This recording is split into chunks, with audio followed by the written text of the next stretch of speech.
स्वागत है आपका दोस्तों बिहार न्यूज में। मैं हूं फिरदौस गनी और आप देख रहे हैं केडीबी लाइव।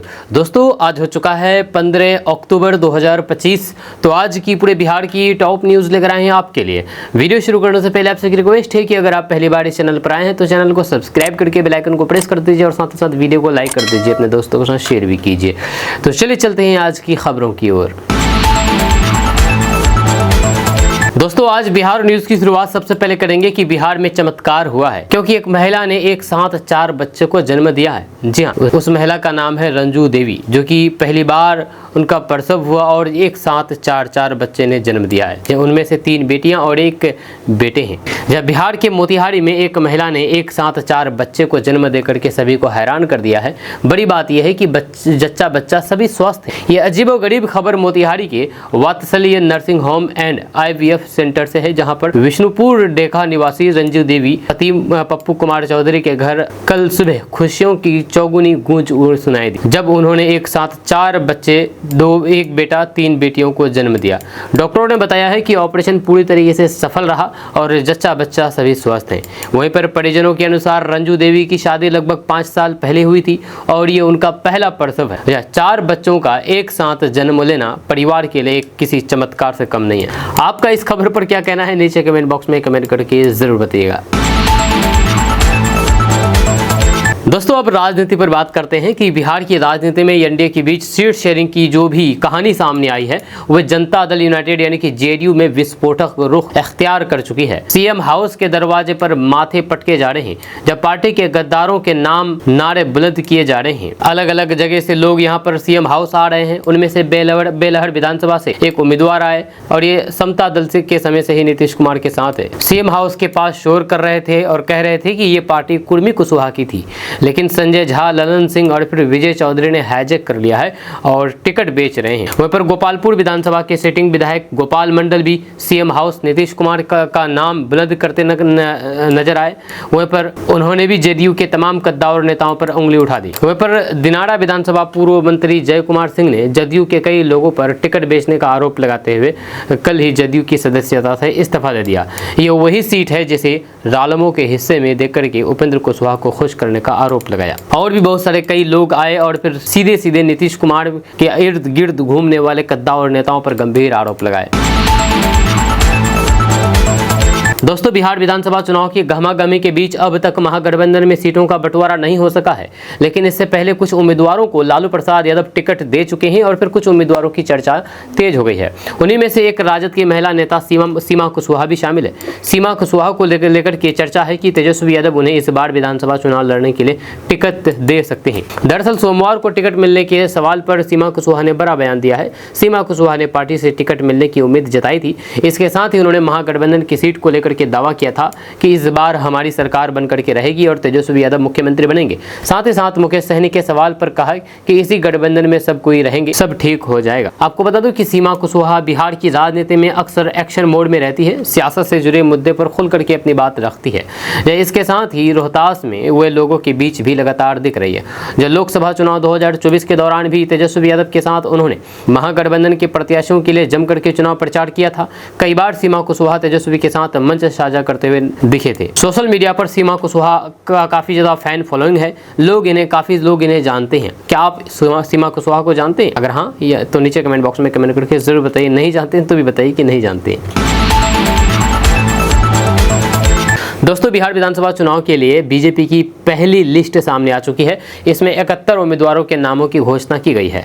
सबसे बड़ी बात यह है कि बीजेपी ने कुछ बड़े नेताओं का पत्ता साफ भी कर दिया। गौर करने वाली बात यह भी है कि इन 71 नामों में कोई भी मुस्लिम उम्मीदवार शामिल नहीं है, जबकि ऐसे कयास लगाए जा रहे थे कि पूर्व केंद्रीय मंत्री और दिग्गज नेता सैयद शाहनवाज हुसैन चुनावी मैदान में उतर सकते हैं, लेकिन जो लिस्ट सामने आई है उसमें उनका नाम शामिल नहीं है। पूर्व केंद्रीय मंत्री और दिग्गज नेता सैयद शाहनवाज हुसैन का हिंदू मुस्लिम दोनों ही समुदाय में अच्छी पकड़ का फायदा बीजेपी इस चुनाव में उठा सकती थी। शाहनवाज हुसैन न केवल किशनगंज बल्कि भागलपुर और सीमांचल की कई सीटों पर महागठबंधन की राह में रोड़ा बन सकते थे। जब बीते दिनों शाहनवाज हुसैन ने अजमेर दरगाह पर चादर भी चढ़ाई थी और पार्टी कार्यकर्ताओं के साथ मुलाकात भी की थी।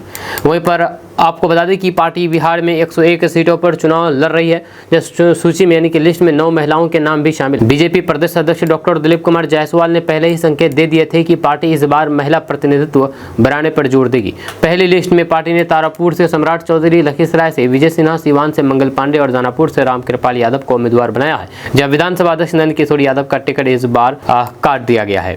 या वहीं पर किशनगंज से स्वीटी सिंह को इस बार भी उम्मीदवार बनाया है। जब स्वीटी सिंह 2010, 2015, 2019 और 2020 साथ ही साथ 2025 में चुनाव लड़ी है और सभी में उनको हार मिल रही है, लेकिन फिर भी उन्हीं को किशनगंज विधानसभा से पार्टी टिकट दे रही है। दोस्तों, पूर्व मुख्यमंत्री जीतन राम मांझी की हिंदुस्तानी अवाम मोर्चा ने सत्तारूढ़ गठबंधन में सीट बंटवारे को लेकर के जारी गतिरोध के बीच आगामी बिहार विधानसभा चुनाव के लिए अपने 6 उम्मीदवारों की घोषणा कर दी है। वहीं पर एनडीए की सीट बंटवारे के तहत हिंदुस्तानी अवाम मोर्चा को 6 सीटें आवंटित की गई थी। जब पार्टी ने अब उन सभी सीटों के लिए अपने उम्मीदवारों के नाम तय कर लिए हैं जिन पर वे चुनाव लड़ेंगे। वहीं पर इससे पहले जीतन राम मांझी ने कहा कि उनका गुस्सा जायज है, मैं उनके गुस्से से सहमत हूँ। जब फैसला हो चुका है तो फिर जेडीयू को आवंटित सीटों पर कोई और अपना उम्मीदवार क्यों उतार रहा है। उनकी बात से सहमत होते हुए भी मैं बोध गया और फिर मखदूमपुर में अपने उम्मीदवार उतारूंगा। नीतीश कुमार के फैसले से सहमत होते हुए मैं 2 सीटों पर अपने उम्मीदवार उतार रहा हूं। सूची तैयार है, एनडीए बहुमत से जीतेगा। दोस्तों, बिहार चुनाव का मैदान सज चुका है। सभी राजनीतिक दल जोर शोर से ताल ठोक रहे हैं। मुख्य मुकाबला सत्तारूढ़ एनडीए और विपक्षी महागठबंधन के बीच है। इनके अलावा प्रशांत किशोर का जनसुराज और असदुद्दीन ओवैसी की ऑल इंडिया मजलिस-ए-इत्तेहादुल मुस्लिमीन यानी कि एआईएमआईएम इस मुकाबले को त्रिकोणीय या फिर चतुष्कोणीय बनाने की कोशिश कर रही है। वहीं पर प्रशांत किशोर के जनसुराज तो अकेले ही चुनावी मैदान में उतर रही है, लेकिन एआईएमआईएम एक गठबंधन बनाकर के चुनावी मैदान में जाने की कोशिश में है। इसके लिए उसने अभी उत्तर प्रदेश के नेता स्वामी प्रसाद मौर्य की अपना जनता पार्टी से समझौता किया है। ऐसी खबरें हैं कि गठबंधन के लिए एआईएमआईएम लालू प्रसाद यादव के बड़े बेटे जनशक्ति जनता दल से बातचीत भी कर रही है। बिहार में स्वामी प्रसाद मौर्य का कोई भी जनाधार नहीं है, लेकिन अगर तेज प्रताप यादव की जनशक्ति जनता दल इस गठबंधन में शामिल हो जाता है तो फिर इस गठबंधन को अच्छी सीटें मिलने की उम्मीद की जा सकती है। वहीं पर बिहार चुनाव के लिए तीसरा मोर्चा बनाने के संकेत मिल रहे हैं। एआईएमआईएम प्रमुख असदुद्दीन ओवैसी ने कुछ दिन पहले ही संकेत दे दिए थे। सीमांचल के किशनगंज में असदुद्दीन ओवैसी ने कहा था कि मैं बिहार में कई साथियों से मिलने और नई मित्रता करने के लिए उत्सुक हूं। जब बिहार की जनता को एक नया विकल्प चाहिए और हम वही बनने की कोशिश कर रहे हैं। एआईएमआईएम की कोशिश बिहार की 242 में से कम 100 सीटों पर चुनाव लड़ने की है। वह सीमांचल के नाम से मशहूर कटिहार, किशनगंज, अररिया और पूर्णिया के अलावा गया, मोतिहारी, नवादा, जमुई, भागलपुर, सीवान, दरभंगा, समस्तीपुर, सीतामढ़ी, मधुबनी, वैशाली और गोपालगंज जिले से चुनाव लड़ने की कोशिश में है। इन जिलों में मुसलमान आबादी ठीक ठाक है। वहीं पर एआईएमआईएम ने 2020 के विधानसभा चुनाव में असदुद्दीन ओवैसी ने उत्तर प्रदेश की पूर्व मुख्यमंत्री मायावती की बसपा और फिर पूर्व केंद्रीय मंत्री उपेंद्र कुशवाहा की राष्ट्रीय लोक समता पार्टी से हाथ मिला लिया था। लेकिन इस गठबंधन में एआईएमआईएम और फिर बसपा को छोड़ करके कोई भी दल सीट नहीं जीत पाया था। एआईएमआईएम ने 20 सीटों पर चुनाव लड़ा था, उसमें से 5 सीटें जीती थी। लेकिन एआईएमआईएम जिन सीटों पर हारी उनमें से किसी पर भी दूसरा स्थान नहीं मिला था, जब उसे 4 सीटों पर तीसरा स्थान मिला था। वहीं पर एआईएमआईएम ने जिन 20 सीटों पर चुनाव लड़ा था उसमें से 14 सीमांचल की थी। इनमें उसे इन 14 में से अमोर, बहादुरगंज, बायसी, जोकीहाट और कोचाधमन पर जीत मिली थी। ये सभी सीटें 2015 में महागठबंधन ने जीती थी। दोस्तों, बिहार विधानसभा चुनाव 2025 को देखते हुए बीजेपी अपनी पहली लिस्ट जारी कर दी है। एनडीए घटक दल के तौर पर चुनाव लड़ रही बीजेपी की लिस्ट जारी करने के बाद कांग्रेस ने बीजेपी और जेडीयू पर जोरदार हमला बोला है। कांग्रेस के नेशनल मीडिया कोऑर्डिनेशन अभय दुबे ने पटना के सदाकत आश्रम में प्रेस वार्ता करके कहा कि एनडीए के अंदर हालात बिगड़ चुके हैं। उन्होंने कहा कि बीजेपी ने अपनी अलग उम्मीदवारों की सूची जारी कर दी है। अगर गठबंधन में सब कुछ ठीक होता तो फिर सीटों पर ऐलान मिलकर के होता। इससे साफ है कि अंदरूनी मतभेद गहराते जा रहे हैं। अभय दुबे ने नीतीश कुमार की पार्टी जनता दल यूनाइटेड यानी कि जेडीयू पर निशाना साधा। उन्होंने आरोप लगाया है कि जदयू अब नीतीश कुमार की पार्टी नहीं रह गई है, उस पर कुछ लोगों ने कब्जा कर लिया है। हालात यह है कि पार्टी के सांसद और फिर विधायक भी नीतीश कुमार से नहीं मिल पा रहे हैं। उन्होंने कहा कि बिहार की जनता अब सब कुछ समझ चुकी है और आने वाले चुनाव में इस भ्रमजाल को तोड़ने का काम करेगी। वहीं पर कांग्रेस प्रवक्ता ने बीजेपी पर भी तंज कसा है। उन्होंने कहा है कि जब एनडीए मिलकर के चुनाव लड़ रहा है तो फिर बीजेपी को अलग लिस्ट जारी करने की क्या जरूरत थी। उन्होंने कहा कि ये दिखाता है कि बीजेपी गठबंधन में बड़े भाई की तरह व्यवहार कर रही है, जबकि जेडीयू और अन्य दलों को बराबरी का सम्मान नहीं मिल रहा है। दोस्तों, मशहूर लोक गायिका मैथिली ठाकुर ने बीजेपी ज्वाइन किया और उसको मैदान में भी उतार दिया। जब मशहूर लोक गायिका मैथिली ठाकुर ने जब प्रधानमंत्री मोदी की तारीफ करते हुए चुनाव लड़ने की मंशा जाहिर की थी, तो फिर सभी ने अटकलें लगाई थी कि भाजपा उन्हें पहली सूची में टिकट दे सकती है। पहली लिस्ट में भाजपा के 71 उम्मीदवारों की लिस्ट में मैथिली ठाकुर का नाम नहीं था, तो फिर चर्चाएं शुरू हुई। इससे पहले की चर्चाएं बढ़ती, मैथिली ठाकुर को लेकर के खबर आ रही कि वे भाजपा में शामिल होगी। जब भाजपा में शामिल होते ही मैथिली ठाकुर ने कहा कि वे राजनेता बनने के लिए नहीं बल्कि लोगों की सेवा करने के लिए एक राजनीतिक पार्टी में शामिल हुई है। वहीं पर मैथिली ठाकुर ने मीडिया से बातचीत करते हुए प्रधानमंत्री नरेंद्र मोदी और बिहार के मुख्यमंत्री नीतीश कुमार को अपना आदर्श बताया और भाजपा में शामिल होने के लिए उनके नेतृत्व को अपनी प्रेरणा बताया। जहां एक न्यूज चैनल से बातचीत करते हुए भाजपा में शामिल हुई नवनियुक्त नेता मैथिली ठाकुर ने कहा है कि प्रधानमंत्री और बिहार के मुख्यमंत्री नीतीश कुमार से प्रेरणा लेते हुए उनका समर्थन करने के मकसद से वे पार्टी में शामिल हुई है। मैथिली ठाकुर आगे कहती हैं कि किसी राजनीतिक दल में शामिल होने से राजनेता बन जाते हैं, वह राजनीति में समाज सेवा के लिए आई है। उन्होंने कहा है कि मैं मिथिला की बेटी हूं, मेरी आत्मा मिथिला में बसती है। इन शब्दों के साथ मैथिली ठाकुर ने अपने दिल की बात स्पष्ट कर दी। उनसे पूछा गया कि क्या चुनाव लड़ेगी, तो मैथिली ठाकुर ने कहा कि वे पार्टी के निर्देशों का पालन करेगी। दोस्तों, बिहार से मानसून ने 13 अक्टूबर को आधिकारिक विदाई ले ली है और इसके साथ ही ठंड ने जोरदार एंट्री भी मार दी है। इस बार मानसून ने 31% कम बारिश दी है, जिससे सीतामढ़ी, मुजफ्फरपुर, हरसा जैसे 23 जिलों में सूखे जैसे हालात हैं। जहाँ पर पटना में न्यूनतम तापमान 18 डिग्री सेल्सियस तक गिर चुका है और अधिकतम 28 से 32 डिग्री के बीच रह रहा है। जब सुबह कोहरे और फिर शाम की ठंडक बता रही है कि सर्दी का मौसम आ गया है। जब मौसम विभाग ने अगले हफ्ते बारिश की कोई भी संभावना नहीं जताई है, लेकिन आने वाले समय में रातें और ठंडी होगी, ये तय है। इस साल मानसून ने बिहार को निराश किया है। सामान्य 992 मिलीमीटर बारिश के मुकाबले सिर्फ 686 मिलीमीटर बारिश हुई है। रोहतास, बक्सर, गया में बारिश ठीक रही, लेकिन पूर्वी चंपारण, सुपौल, मधेपुरा और भागलपुर में 20 से 59% कम बारिश ने किसानों की मुश्किलें बढ़ाई है। खेतों में दरारें और फिर जलस्तर में कमी ने चिंता बढ़ा दी। अब मानसून की जगह पछुआ हवा ले रही है, जो हिमालय की ठंडी हवा को मैदानों तक ला रही है। ग्रामीण इलाकों में सुबह हल्का कोहरा और फिर ओस दिखने लगा है। ये सर्दी का पहला संकेत है। दोस्तों, बिहार चुनाव को लेकर के हलचल तेज है। 6 नवंबर को पहले चरण की वोटिंग होनी है। मतदान से पहले मुख्यमंत्री नीतीश कुमार के बेटे निशांत कुमार ने बिहार की जनता से एनडीए को जितवाने की अपील की है। जब पत्रकारों से बातचीत करते हुए उन्होंने कहा है कि एनडीए जिताएं, नीतीश कुमार को मुख्यमंत्री बनाएं। उन्होंने राज्य सरकार के कार्यों की प्रशंसा की और कहा कि सरकार ने काफी अच्छा काम किया है। अभी हाल ही में कई बेहतरीन कार्य हुए हैं। 1 करोड़ नौकरी और रोजगार देने की बात कही गई है। इसी तरह महिलाओं को 35% आरक्षण मिला और फिर अब वो बिहार की महिलाओं के लिए कर दिया है। इस तरह के कई काम हुए हैं। वहीं पर बिहार में चुनाव की तारीखों के ऐलान से कुछ समय पहले तक निशांत कुमार काफी चर्चा में थे। जहाँ रह करके कई बार ऐसी अटकलें लगाई गई कि निशांत कुमार राजनीति में एंट्री ले सकते हैं। निशांत कुमार के समर्थन में पटना में पोस्टरबाजी भी की गई। यहाँ तक कि एक पोस्टर में तो निशांत कुमार को बिहार का भविष्य भी बता दिया गया और उन्हें जेडीयू में बड़ी जिम्मेदारी दिए जाने की बात कही। कुछ नेताओं और फिर पार्टी कार्यकर्ताओं ने यह भी कहा कि निशांत कुमार के सक्रिय राजनीति में आने से पार्टी को फायदा हो। हालांकि राजनीति में आने की खबरों पर कभी भी खुद निशांत या फिर उनके पिता नीतीश कुमार ने अभी कुछ भी स्पष्ट नहीं कहा है। हालांकि निशांत कुमार समय समय पर बिहार सरकार के कार्यों की सराहना करते हैं और फिर यह भरोसा भी जता चुके हैं कि इस चुनाव में एक बार फिर से नीतीश कुमार की वापसी होगी। दोस्तों, बिहार चुनाव से पहले महागठबंधन और एनडीए में सीट बंटवारे को लेकर के घमासान मचा हुआ है। जहां सीटों के बंटवारे पर मतभेद मिटाने के लिए मीटिंग का दौर जारी है और फिर समाधान निकालने की कोशिश की जा रही है। एनडीए में सहयोगी पार्टियों के बीच सीट बंटवारे के ऐलान के बाद कल शाम 4 बजे एनडीए के सहयोगी पार्टियों की संयुक्त प्रेस कॉन्फ्रेंस होनी थी, लेकिन अंतिम समय में प्रेस कॉन्फ्रेंस टाल दी गई। जब प्रेस कॉन्फ्रेंस टाले जाने के पीछे न केवल नीतीश कुमार की आपत्ति थी, बल्कि केंद्रीय मंत्री गिरिराज सिंह, उपेंद्र कुशवाहा ने भी सार्वजनिक रूप से अपनी आपत्ति जताई थी। जीतन राम मांझी ने भी अपनी नाराजगी जताई थी। हालांकि बाद में उन्होंने कहा था कि सब ठीक है। पर सूत्रों का कहना है कि दिल्ली में सीटों के बंटवारे का ऐलान हो गया, लेकिन जब मामला पटना पहुंचा तो फिर सूत्रों का कहना है कि नीतीश कुमार ने 9 सीटों को लेकर के आपत्ति जताई। 9 सीटों की वजह से इसे पूरी तरीके से खारिज कर दिया गया। इससे ये साबित होता है कि अभी भी बिहार की राजनीति के चाणक्य नीतीश ही है। चाहे नीतीश कुमार को लेकर के कोई कुछ कहे, लेकिन अंतिम फैसला नीतीश कुमार ही ले रहे हैं। वहीं पर जेडीयू की ओर से एनडीए में ललन सिंह और फिर संजय झा बात कर रहे थे, लेकिन जब सीटों के बंटवारे को लेकर का ऐलान हो गया तो फिर नीतीश कुमार ने सवाल उठाया तो कार्यकारी अध्यक्ष संजय झा को मीटिंग करनी पड़ी, जहाँ कल देर रात तक मीटिंग चलती रही। जेडीयू को 101 सीटें दी गई। सूत्रों का कहना है कि लेकिन नीतीश कुमार ने 9 सीटों को लेकर के आपत्ति जताई और कहा कि ये पार्टी के हित के अनुरूप नहीं है। सूत्रों का कहना है कि मंत्री रत्नेश सदा की सीट एलजेपीआर को दे दी गई थी। नीतीश इसे बर्दाश्त करने को तैयार नहीं है। उन्होंने रत्नेश सदा को बुला करके सोनू वर्षा से सिंबल दिया, वैशाली की एक सीट से सिंबल दे दिया, अनंत सिंह को बुलाया और सिंबल दिया।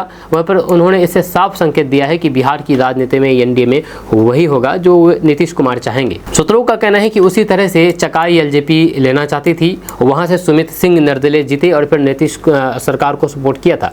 उन्हें मंत्री भी बनाया गया। जब सरकार को जरूरत थी तो उन्होंने समर्थन दिया था। अब इस सीट पर भी विवाद है। सूत्रों का कहना है कि मोरबा सीट इसलिए एलजेपी को दे दी गई क्योंकि विजय चौधरी को सबक सिखाना चाहते थे। इसे लेकर के नीतीश कुमार नाराज बताए जा रहे हैं। बोध गया की सीट भी एलजेपीआर को दे दी गई। बोध गया से बीजेपी के प्रेम कुमार का टिकट कट गया। इससे मैसेज अच्छा नहीं गया।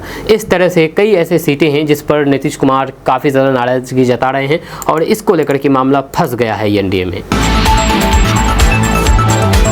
दोस्तों, जेडीयू को छोड़ करके राजद का दामन थामने के बाद पहली बार पूर्णिया के पूर्व सांसद संतोष कुशवाहा मीडिया के सामने आए। उन्होंने जेडीयू के कार्यकारी राष्ट्रीय अध्यक्ष समेत जदयू के अन्य शीर्ष नेताओं पर गंभीर आरोप लगाए हैं। कुशवाहा ने कहा कि पार्टी में 3.5 लोगों के कारण जदयू बिखर चुका है।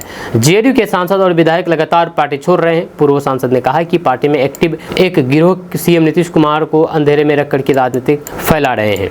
पूर्व सांसद संतोष कुशवाहा ने कहा कि अब वे पूर्णिया और सीमांचल की जनता के सम्मान और अधिकार की लड़ाई लड़ेंगे। दमदहा की किला को ढाने का काम करेंगे। दमदहा नहीं बल्कि कोसी सीमांचल से एनडीए का सुपड़ा साफ होगा। उन्होंने कहा है कि राजद में उन्हें एक परिवार जैसा माहौल मिला है और वे संगठन को और मजबूत करने का काम करेंगे। पार्टी छोड़ने के पीछे का कारण के बारे में पूर्व सांसद संतोष कुशवाहा ने कहा है कि हम विधानसभा चुनाव लड़ना नहीं चाहते थे। जेडीयू से काफी दबाव दिया गया कि आप कदवा से चुनाव लड़िए, इससे पार्टी को फायदा होगा। जेडीयू के दबाव पर वे जब कदवा से चुनाव लड़ने के लिए तैयार हो गए और चुनाव की तैयारी भी शुरू कर दी गई, तब एक साजिश के तहत कहा गया है कि वहां से चुनाव नहीं लड़िए। इतना ही नहीं, मेरा पत्ता काटने के लिए उस सीट को बाद में लोजपा के हवाले कर दिया गया। संतोष कुशवाहा ने कहा है कि इस अपमान के बाद उन्होंने राजद में शामिल होने का फैसला किया है। अब राजद सुप्रीमो के आदेश पर वे धमदाहा से ही चुनाव लड़ेंगे। दोस्तों, बिहार स्कूल एग्जामिनेशन बोर्ड ने इंटरमीडिएट यानी कि 12वीं की वार्षिक परीक्षा 2026 के लिए रजिस्ट्रेशन की अंतिम तारीख एक बार फिर से बढ़ा दी गई है। अब छात्र 22 अक्टूबर तक ऑनलाइन आवेदन कर सकते हैं, जबकि फीस जमा करने की आखिरी तारीख 21 अक्टूबर रखी गई है। इससे पहले ये डेडलाइन 12 अक्टूबर थी, लेकिन छात्रों और फिर स्कूलों से मिली अपील पर बोर्ड ने यह छूट दी है। ये फैसला उन हजारों स्टूडेंट्स के लिए राहत की सांस है जो अभी तक रजिस्ट्रेशन पूरी नहीं कर पाए थे। बोर्ड का मकसद है कि कोई भी योग्य छात्र परीक्षा से वंचित न रहे।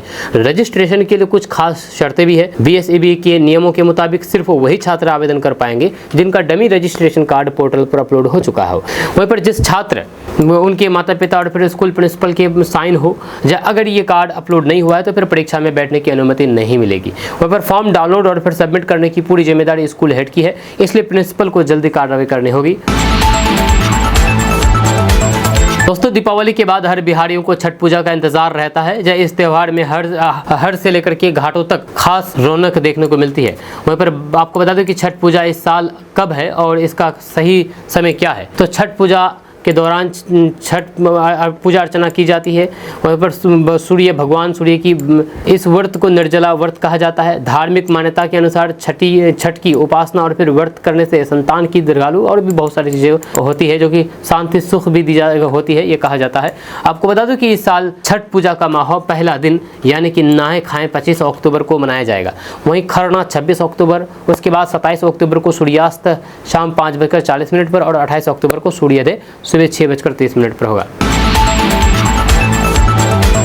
दोस्तों, बिहार विधानसभा चुनाव की गहमागहमी के बीच महागठबंधन में सीट शेयरिंग का पेंच अब भी फंसा हुआ है।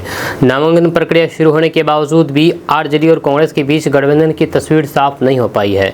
ऐसे में आरजेडी प्रमुख लालू प्रसाद यादव ने कांग्रेस पर दबाव बनाने के लिए अखिलेश यादव वाला मास्टर स्ट्रोक चलने की कोशिश की है। जिस तरह 2024 लोकसभा चुनाव में अखिलेश ने सीट बंटवारे से पहले अपने उम्मीदवारों को सिंबल दे करके कांग्रेस को बैकफुट पर ढकेल दिया था, उसी तरह पर लालू प्रसाद यादव ने भी अपने नेताओं को टिकट बांटना करना शुरू कर दिया था।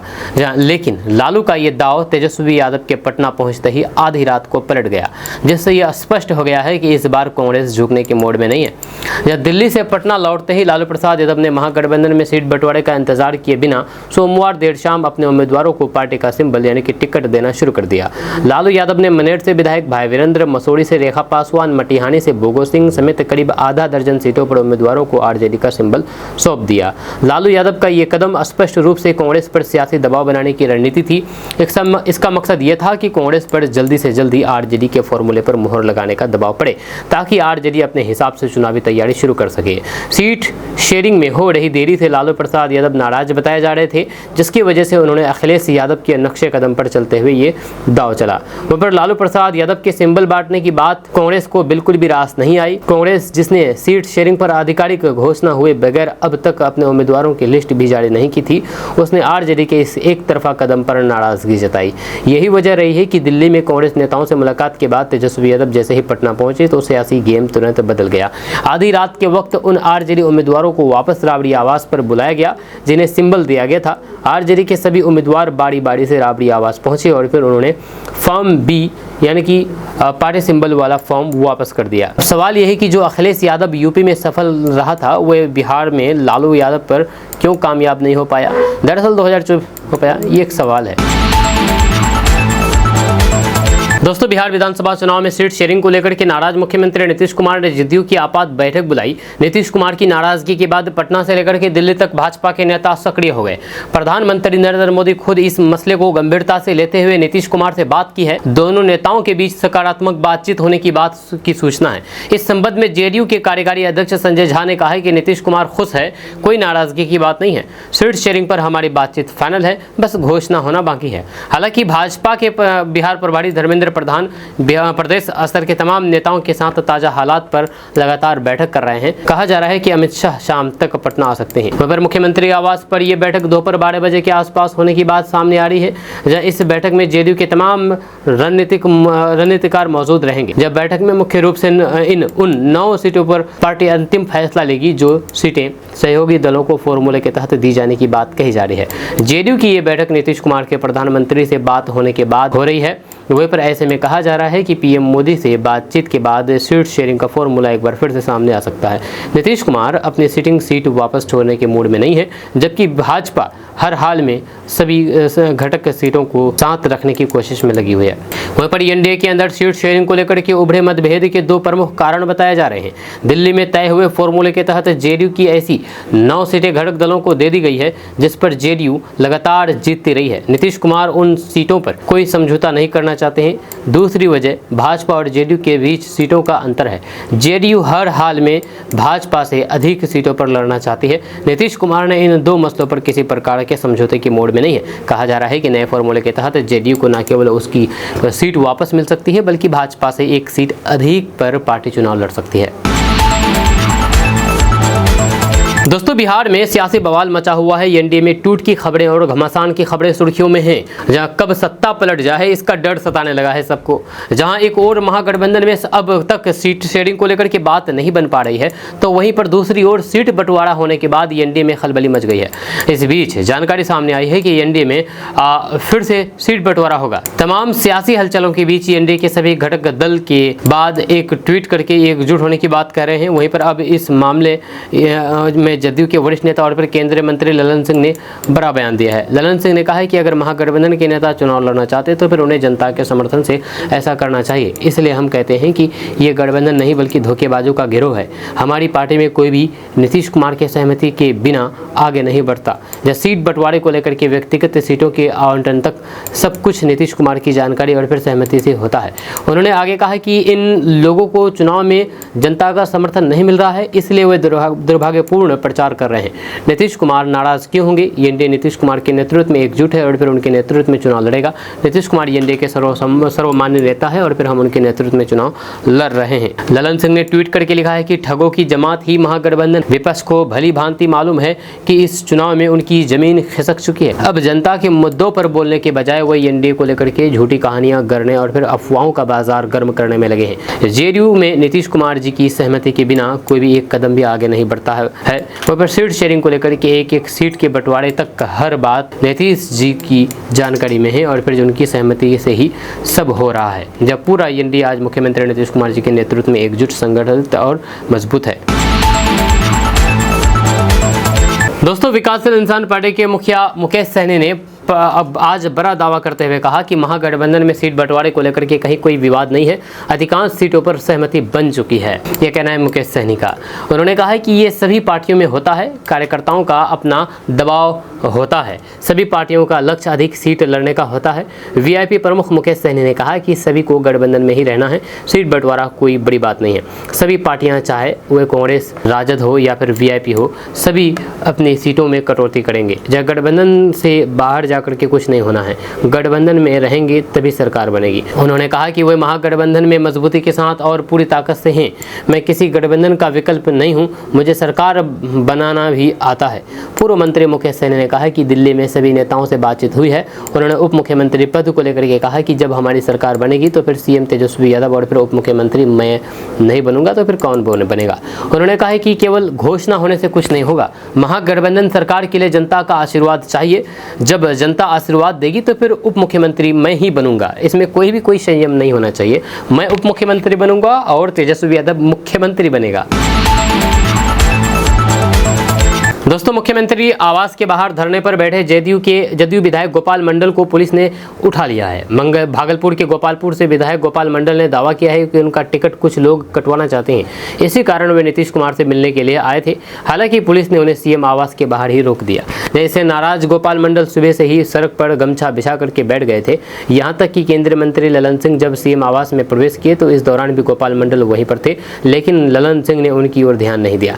इस बीच गोपाल मंडल प्रकरण के बीच भी भागलपुर के जदयू सांसद अजय मंडल के अपने इस्तीफे की पेशकश कर दी। कहा जा रहा है कि वे गोपाल मंडल से नाराज हैं, इसी कारण गोपाल मंडल को टिकट दिए जाने का विरोध कर रहे हैं। इन्हीं कारणों से उन्होंने अपना इस्तीफे की पेशकश कर दी। इसके पहले गोपाल मंडल का कहना है कि पार्टी के भीतर कुछ लोग उन्हें बेटिकट कराने की साजिश रच रहे हैं। उन्होंने दावा किया है कि सीएम हाउस में कुछ लोग बैठे हैं जो मुझे टिकट नहीं देना चाहते हैं, लेकिन मैं सीधे मुख्यमंत्री नीतीश कुमार से बात करके अपनी बात रखूंगा। इस दौरान उनके समर्थकों ने नारेबाजी भी की और फिर मंडल के समर्थन में आवाज उठाई। गोपाल मंडल अपने बयानों और फिर कामों को लेकर के अक्सर सुर्खियों में रहते हैं। अब चुनावी माहौल के बीच उनका ये विरोध फिर से सियासी हलकों में चर्चा का विषय बन गया है। इधर एनडीए में सीट बंटवारे को लेकर के पेच फंसा हुआ है और फिर जेडीयू और बीजेपी के बीच कई सीटों पर मतभेद की स्थिति बनी हुई है, जबकि एलजेपी भी अपने हिस्से को लेकर के दबाव बना रही है। सूत्रों के मुताबिक एनडीए में सीटों पर सहमति बनने में अब भी समय लग सकता है। दोस्तों, इस वीडियो में हम लोग बात करेंगे ठाकुरगंज विधानसभा सीट के बारे में। तो ठाकुरगंज विधानसभा सीट बिहार की किशनगंज जिले की राजनीति का वह इलाका जो हर चुनाव में नए समीकरणों और फिर अप्रत्याशित नतीजों के लिए जाना जाता है। नेपाल सीमा से सटी ये सीट सीमांचल की राजनीति का अहम केंद्र है, जहां पर मतदाता कभी किसी एक दल को लगातार मौका नहीं देते हैं। यही वजह है कि ठाकुरगंज को बिहार की राजनीति का स्विंग सीट भी कहा जाता है। 2020 के विधानसभा चुनाव में आरजेडी के सऊद आलम ने यहां पर लगभग 80,000 वोट हासिल करके जीत दर्ज की थी। साफ छवि और फिर किसानों से जुड़ाव के कारण उन्होंने स्थानीय मतदाताओं का भरोसा जीता था। दिलचस्प बात यह है कि उनके खिलाफ कोई आपराधिक मामला दर्ज नहीं है और संपत्ति के मामले में भी वे अपेक्षाकृत सादगीपूर्ण नेता माने जाते हैं, क्योंकि इस बार मैदान में कई नए चेहरे उतरने वाले हैं जो बदलाव की बयार का दावा कर रहे हैं। अगर पिछले 5 चुनाव पर नजर डालें तो फिर तस्वीरें साफ हो जाती है। फरवरी 2005 में कांग्रेस के डॉक्टर मोहम्मद जावेद, अक्टूबर 2005 में जब समाजवादी पार्टी के गोपाल अग्रवाल, 2010 में लोजपा के नौशाद आलम, 2015 में जेडीयू के नौशाद आलम और 2020 में राजद के सऊद आलम। यानी कि ठाकुरगंज की जनता हर चुनाव में अलग चेहरा चुनती रही है। ये रुझान बताता है कि यहाँ पर एंटी इनकम्बेंसी यानी कि सत्ता विरोधी लहर जल्द ही बन जाती है। जब भूगोल और समाज की बात करें तो ठाकुरगंज पूरी तरह से ग्रामीण इलाका है। महानंदा, मेची और कनकई नदियों की धाराएं इस क्षेत्र को उपजाऊ बनाती है। यहाँ पर केले, मक्का और चाय की खेती प्रमुख है। रोजगार और फिर शिक्षा की स्थिति अब भी चुनौतियों से भरी हुई है। यही कारण है कि चुनावी वादों में सड़क, स्वास्थ्य और फिर शिक्षा हमेशा प्राथमिक मुद्दे बने रहते हैं। इस सीट का एक और बड़ा पहलू है मुस्लिम मतदाताओं की संख्या। यहाँ पर मुस्लिम वोटरों की हिस्सेदारी लगभग 65% मानी जाती है, जो कि हार जीत तय करने में निर्णायक भूमिका निभाते हैं। यही कारण है कि हर दल ठाकुरगंज में मुस्लिम उम्मीदवार को प्राथमिकता देता है। जनसुराज ने भी इस बार बंदरझूला पंचायत के मुखिया इकरामुल हक को टिकट देकर के इसी वोट बैंक को साधने की कोशिश की है। इकरामुल हक स्थानीय स्तर पर सक्रिय नेता हैं और मुस्लिम समुदाय में उनकी अच्छी पकड़ मानी जाती है। 2024 के मतदाता आंकड़ों के अनुसार ठाकुरगंज विधानसभा क्षेत्र में कुल 3,14,069 मतदाता हैं, जिनमें 1,62,635 पुरुष और 1,51,428 महिलाएं और 6 थर्ड जेंडर मतदाता शामिल हैं। वहीं पर जनसंख्या के लिहाज से ये क्षेत्र लगभग 5 लाख की आबादी वाला है। राजनीतिक विश्लेषकों का मानना है कि इस बार मुकाबला सिर्फ राजद और एनडीए के बीच नहीं रहेगी, बल्कि जनसुराज और एआईएमआईएम जैसी पार्टियां भी समीकरण बिगाड़ सकती है। एनडीए की ओर से भाजपा स्थानीय चेहरा तलाशने में जुटी है, जबकि जेडीयू अपने पुराने वोट बैंक को बचाने की रणनीति पर काम कर रही है। वहीं राजद सऊद आलम के विकास कार्यों और फिर स्थानीय जुड़ावों को मुख्य हथियार बनाकर के मैदान में उतारने की तैयारी में है। कुल मिलाकर के ठाकुरगंज की जंग दिलचस्प होने वाली है। सवाल सिर्फ इतना है कि क्या जनता फिर से सऊद आलम पर भरोसा करेगी या बदलाव की बयार इस बार वाकई किसी नए चेहरे को विधानसभा तक पहुंचाएगी? ये सवाल है। आपका इसके बारे में क्या कहना है? नीचे कमेंट बॉक्स में कमेंट करके जरूर बताइएगा। दोस्तों, बिहार के मुख्यमंत्री नीतीश कुमार सीट शेयरिंग को लेकर के बेहद नाराज दिख रहे हैं। एनडीए में सीट बंटवारा उलझ गया है और नीतीश कुमार की नाराजगी इस कदर बढ़ गई है कि नीतीश कुमार इस सीट शेयरिंग फॉर्मूला को सिरे से खारिज कर दिया है। नीतीश कुमार का कहना है कि इस तरह के सीट शेयरिंग का फॉर्मूला नहीं चलेगा। जी हां, दरअसल बात है कि नीतीश कुमार की नाराजगी ने भाजपा कैंप में बेचैनी बढ़ा दी है। जब प्रदेश भाजपा के अधिकारियों ने त्राहिमाम संदेश दिल्ली आलाकमान को भेजा है। हालांकि इतने नाजुक हो चुके हैं कि संभावना जताई जा रही है कि दोनों के बीच विवाद को शांत करने के लिए अब केंद्रीय गृह मंत्री अमित शाह खुद मंगलवार को पटना आ सकते हैं, यानी कि आज। हालांकि इसकी आधिकारिक पुष्टि अभी तक नहीं हुई है। वहीं पर नीतीश कुमार को जैसे ही पता चला है कि नए फॉर्मूले के तहत नालंदा और सहरसा में जेडीयू की सीट चिराग पासवान की पार्टी लोजपा रामविलास को मिल गया, तो वे गुस्से से लाल हो गए। मुख्यमंत्री नीतीश कुमार 9 सीटों के बंटवारे से खासे नाराज बताए जा रहे हैं। जब खास करके सोनवर्षा सीट चिराग पासवान की पार्टी को दिए जाने से नीतीश कुमार गुस्से में हैं। सोनवर्षा के वर्तमान विधायक और नीतीश कैबिनेट के मंत्री रत्नेश सदा ने फोन पर मुख्यमंत्री से बात की और उन्हें इस बात की जानकारी दी। जब पूरा मामला सामने आने के बाद नीतीश कुमार बेहद नाराज हो गए हैं। उन्होंने एक एक करके सभी पार्टी प्रतिनिधियों की क्लास ली जो भाजपा के साथ सीट शेयरिंग पर बात कर रहे थे। जब उन्होंने साफ कर दिया है कि वे किसी भी हाल में इन 9 सीटों को छोड़ने के पक्ष में नहीं है। इन सीटों को लेकर के बीजेपी से फिर विचार करने की मांग की है। खबर है कि नीतीश कुमार ने कार्यकारी अध्यक्ष संजय झा को भाजपा शीर्ष नेतृत्व से सीधे बातचीत करने का निर्देश दिया है। वहीं पर सूत्र बताते हैं कि नीतीश कुमार ने पहले ही जेडीयू के लिए 103 सीटें फाइनल की थी, लेकिन एनडीए में बंटवारे के दौरान पार्टी को केवल 101 सीटें ही मिली। इनमें से 9 सीटें ऐसी है जिन्हें मुख्यमंत्री नीतीश कुमार ने स्वीकार करने से इनकार कर दिया है। इनमें से कई सीटें पहले लोजपा रामविलास के खाते में दी गई थी, जिससे जेडीयू असंतुष्ट है। नीतीश कुमार चाहते हैं कि जिन इलाकों से उनकी पार्टी परंपरागत रूप से मजबूत रही है, वहां से उम्मीदवार वही पार्टी उतारे। इस विवाद के बाद जेडीयू के कार्यकारी राष्ट्रीय अध्यक्ष संजय झा के आवास पर देर रात भाजपा और जेडीयू नेताओं की मैराथन बैठक हुई। दोस्तों, बिहार में राजनीतिक उथल पुथल का दौर जारी है। यहाँ पर लालू प्रसाद यादव ने सिंबल बांटना शुरू कर दिया, लेकिन यहाँ पर टर्निंग पॉइंट सामने ये आया कि लालू प्रसाद यादव जैसे ही सिंबल बांटे, दिल्ली से पटना वापस आकर के सिंबल वापस ले लिए। जी हाँ, ये हाई वोल्टेज ड्रामा देखने को मिल रहा है बिहार में। बिहार विधानसभा चुनाव के दूसरे चरण का नामांकन शुरू हो गया है, पर एनडीए और महागठबंधन में सीट बंटवारे पर गतिरोध बरकरार है। इस बीच महागठबंधन की अगुवाई कर रही आरजेडी ने मामला बिगाड़ करके रख दिया है, क्योंकि देर रात हाई वोल्टेज ड्रामा हुआ। सोमवार शाम को पूर्व मुख्यमंत्री राबड़ी देवी के आवास पर लालू प्रसाद यादव ने टिकट के कई दावेदारों को स्वयं चुनाव लड़ने के लिए सिंबल वितरित कर दिए। इस कार्रवाई से लगा कि आरजेडी ने एक तरफा फैसला ले लिया है। हालांकि दिल्ली से तेजस्वी यादव के पटना लौटते ही स्थिति नाटकीय रूप से बदल गई है। सूत्रों के अनुसार तेजस्वी यादव के निर्देश पर सिंबल पा चुके सभी नेताओं को तुरंत आधी रात को राबड़ी आवास पर वापस बुला लिया गया और उन्हें दिए गए चुनाव चिन्ह वापस वापस ले लिए गए। इस घटना ने महागठबंधन के भीतर शीर्ष नेतृत्व के बीच समन्वय की कमी और फिर आंतरिक खींचतान को उजागर कर दिया है। जब बताया जाता है कि आरजेडी के सिंबल वापस लेने के पीछे सीट शेयरिंग पर फंसा पेच और कांग्रेस की नाराजगी मुख्य कारण रही है। सूत्रों के मुताबिक कांग्रेस नेताओं ने इस पर कड़ी नाराजगी जताई कि सीट बंटवारे को अंतिम रूप दिए बिना आरजेडी ने उम्मीदवारों को सिंबल बांटना शुरू कर दिया। जब कांग्रेस नेताओं ने तेजस्वी यादव के पटना पहुंचते ही उन्हें इस संबंध में मैसेज दिया।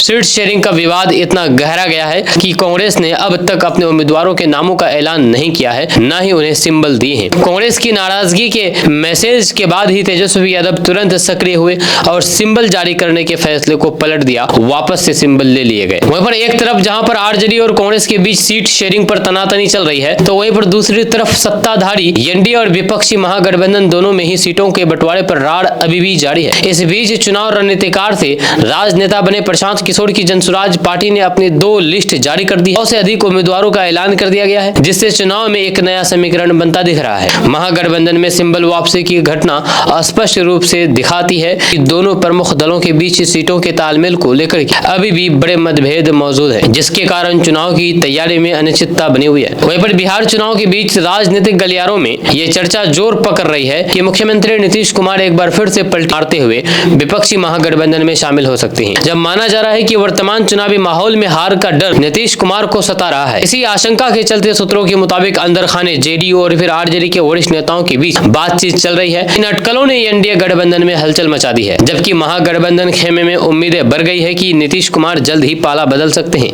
होता क्या है आने वाला वक्त ही बताएगा। आपका इसके बारे में क्या कहना है नीचे कमेंट बॉक्स में कमेंट करके जरूर बताइएगा। दोस्तों, शर्जील इमाम जो कि किशनगंज के बहादुरगंज विधानसभा सीट से निर्दलीय प्रत्याशी के रूप में चुनाव लड़ने की इच्छा जताई है, उन्होंने दिल्ली की एक अदालत में 14 दिनों की अंतरिम जमानत की याचिका दाखिल की है। हालांकि उनकी जमानत खारिज हो गई है। जी हां, दिल्ली दंगों के आरोपी और जेएनयू के पूर्व छात्र शर्जील इमाम एक बार फिर से सुर्खियों में है। इस बार वजह है बिहार विधानसभा चुनाव, जहाँ उन्होंने किशनगंज के बहादुरगंज से निर्दलीय प्रत्याशी के रूप में चुनाव लड़ने की इच्छा जताई है। इसके लिए उन्होंने दिल्ली की एक अदालत में 14 दिनों की जमानत की याचिका दाखिल की है। शर्जील इमाम ने अदालत से 15 अक्टूबर से 29 अक्टूबर तक के लिए जमानत मांगी ताकि वे नामांकन प्रक्रिया पूरी कर सके और चुनाव प्रचार की तैयारी कर पाए। उन्होंने कहा कि नामांकन 13 अक्टूबर से 20 अक्टूबर के बीच होगा, जिसमें उनकी व्यक्तिगत उपस्थिति आवश्यक है। अपनी याचिका में शर्जील इमाम ने लिखा है कि वे राजनीतिक कैदी है और लोकतांत्रिक प्रक्रिया में भाग लेना उनका संवैधानिक अधिकार है। आपको बता दें कि शर्जील इमाम 2020 के दिल्ली दंगों के साजिश के मामले में यूएपीए के तहत गिरफ्तार किए गए थे। दिल्ली पुलिस की स्पेशल सेल का आरोप है कि उन्होंने नागरिकता संशोधन कानून यानी कि सीएए और फिर एनआरसी के विरोध के दौरान उकसाने वाले भाषण दिए, जिससे हिंसा भड़की। उन्हें 25 अगस्त 2020 को गिरफ्तार किया गया था और तब से वे जेल में हैं। उनकी नियमित जमानत याचिका दिल्ली हाईकोर्ट ने पिछले महीने ही खारिज कर दी थी, जबकि सुप्रीम कोर्ट में अपील अभी लंबित है। अब जब बिहार विधानसभा चुनाव नजदीक है, तो शर्जील इमाम ने बहादुरगंज से चुनाव लड़ने की मंशा जताई है। ये वही सीट है जहां 2020 में एआईएमआईएम के मोहम्मद अंजार नईमी ने जीत दर्ज की थी, जो बाद में राजद में शामिल हो गए। बहादुरगंज मुस्लिम बहुल सीट है और सीमांचल के राजनीतिक समीकरण में इसका बड़ा महत्व है। शर्जील इमाम के समर्थक पहले ही से ही इलाके में सक्रिय हैं। बताया जा रहा है कि उनके भाई के नेतृत्व में गांव-गांव जाकर के प्रचार की रणनीति तैयार की जा रही है। वहीं पर समर्थक शिक्षा, रोजगार और फिर राजनीतिक न्याय के मुद्दे पर जनता से संपर्क कर रहे हैं। शर्जील इमाम ने अपने संदेश में कहा कि अगर जनता उन्हें मौका देती है तो फिर वह सीमांचल में शिक्षा, कौशल विकास और स्वास्थ्य सेवाओं के क्षेत्र में बड़ा बदलाव लाना चाहते हैं। उन्होंने ये भी कहा है कि हम लोकतंत्र में विश्वास करते हैं और लोकतंत्र का सबसे बड़ा हथियार है चुनाव। बहादुरगंज सीट पर इस बार मुकाबला दिलचस्प होगा। राजद, एनडीए, एआईएमआईएम और फिर जनसुराज जैसी पार्टियों के बीच अब शर्जील इमाम का नाम निर्दलीय उम्मीदवार के तौर पर जुड़ना चुनावी समीकरणों में नया मोड़ ला सकता है। फिलहाल सबकी नजरें अदालत के फैसले पर है। अगर कोर्ट ने अंतरिम जमानत दे दी तो फिर शर्जील इमाम नामांकन दाखिल करने के लिए खुद किशनगंज जा सकते हैं, लेकिन अगर याचिका खारिज हो गई तो फिर वे जेल से ही चुनाव प्रचार की कमान संभालेंगे। कुल मिलाकर के बहादुरगंज का चुनाव अब सिर्फ एक सीट का नहीं बल्कि एक संदेश की लड़ाई बनता जा रहा है, जहां पर एक कैदी लोकतंत्र में अपनी आवाज दर्ज कराने की कोशिश कर रहा है। हालांकि लोग एक्सेप्ट कर पाएंगे या नहीं, ये तो फिर आने वाला वक्त ही बताएगा। लेकिन देखा जाए तो क्षेत्र में अभी से ही इनका विरोध शुरू हो गया है, खास करके राजनीतिक पार्टी के लोगों के द्वारा। आपका इसके बारे में क्या कहना है नीचे कमेंट बॉक्स में कमेंट करके जरूर बताइए। दोस्तों किशनगंज में बीजेपी कार्यकर्ताओं की बगावत का मामला सामने आया है। किशनगंज विधानसभा चुनाव से पहले भारतीय जनता पार्टी यानी कि बीजेपी में बगावत की सुगबुगाहट तेज हो गई है। किशनगंज जिले के कई वरिष्ठ नेताओं और फिर कार्यकर्ताओं ने चुनावी कार्य से खुद को दूर रखने का ऐलान कर दिया है। वजह है स्थानीय उम्मीदवार की अनदेखी और बाहरी प्रत्याशी थोपने की कोशिश।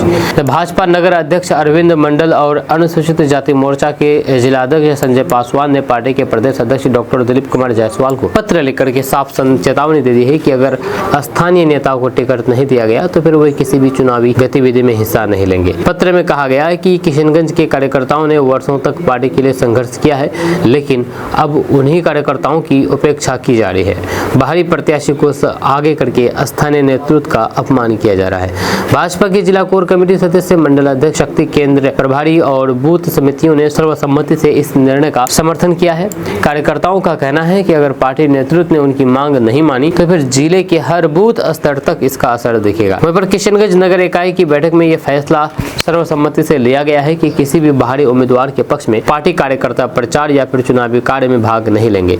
कार्यकर्ताओं ने साफ कहा है कि हम बीजेपी के सिपाही हैं, लेकिन हमारी निष्ठा का मतलब ये नहीं है कि हमारा अपमान सहे। वहीं पर पत्र में चेतावनी दी गई है कि यदि नेतृत्व ने कार्यकर्ताओं की भावनाओं की अनदेखी की तो फिर इसके गंभीर संगठनात्मक परिणाम होंगे, जिसकी जिम्मेदारी पार्टी नेतृत्व की होगी। वहीं पर किशनगंज में लंबे समय से ये मांग उठती रही है कि पार्टी को स्थानीय चेहरों पर भरोसा जताना चाहिए। जिले के भाजपा नेताओं का कहना है कि यहाँ के लोग सीमांचल की सियासत को समझते हैं, जब बाहरी व्यक्ति यहाँ की सामाजिक और फिर राजनीतिक जमीन को नहीं जानता है। आपको बता दूं कि किशनगंज सीट पर मुस्लिम मतदाताओं की संख्या अधिक है और फिर भाजपा के लिए यहाँ पर चुनाव हमेशा से चुनौतीपूर्ण रहा है। ऐसे में स्थानीय चेहरा मैदान में उतारना राजनीतिक रूप से भी बेहतर माना जा रहा था। स्थानीय कार्यकर्ताओं का कहना है कि अगर नेतृत्व ने बाहरी उम्मीदवारों पर अड़ा रहा तो फिर ना तो बूथों पर कार्यकर्ता दिखेंगे और ना ही मैदान में प्रचार की रफ्तार। अब ये देखना दिलचस्प होगा कि भाजपा नेतृत्व स्थिति को कैसे संभालता है।